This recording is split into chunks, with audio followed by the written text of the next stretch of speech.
আসসালামু আলাইকুম viewers, welcome back to my channel. Hopefully আপনারা সবাই ভালো আছেন।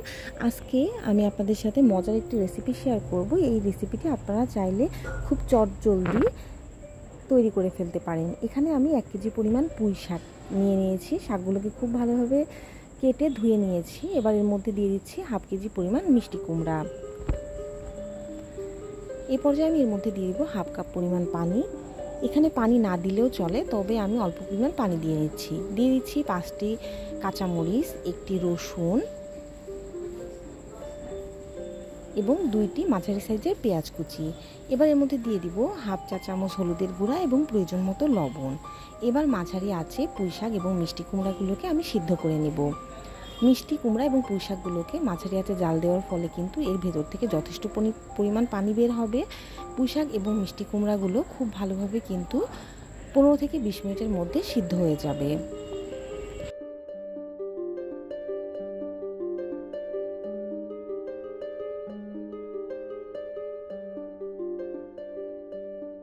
এ পর্যায়ে আমি ঢাকনা দিয়ে কিছুক্ষণ পুঁই শাক এবং মিষ্টি কুমড়াগুলোকে সিদ্ধ করে নিয়েছি। খুব ভালোভাবে এগুলো সিদ্ধ হয়ে গেছে। তখন আমি এগুলোকে চুলা থেকে নামিয়ে নিব। আপনারা যারা এখনও আমার চ্যানেলটিকে সাবস্ক্রাইব করেননি, অবশ্যই সাবস্ক্রাইব করবেন। ফ্রেন্ডস অ্যান্ড ফ্যামিলির সাথে শেয়ার করতে ভুলবেন না। ইতিমধ্যে যারা আমার চ্যানেলটিকে সাবস্ক্রাইব করেছেন তাদেরকে জানাই অসংখ্য ধন্যবাদ।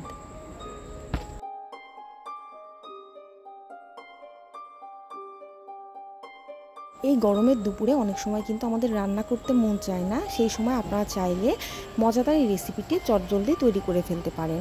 তাছাড়া এই মজার রেসিপিটি করতে কিন্তু খুব বেশি উপকরণ প্রয়োজন নাই। এই গরমে আমাদের পেট ঠান্ডা রাখতে কম মশলার এবং পুষ্টিকর খাবার প্রয়োজন।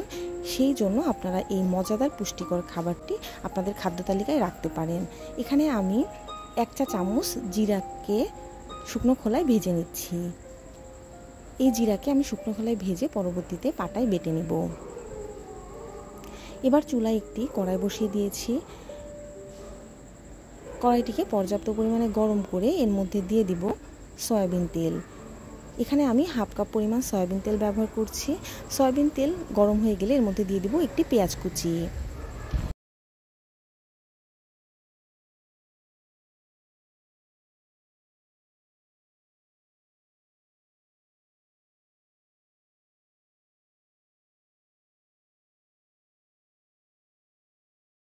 পেঁয়াজ কুচিগুলো যখন হালকা নরম হয়ে আসবে তখন আমি পেঁয়াজ কুচিগুলো একদিকে সরিয়ে তেলের উপর দিয়ে দিচ্ছি 1/4 চা চামচ আস্ত জিরা।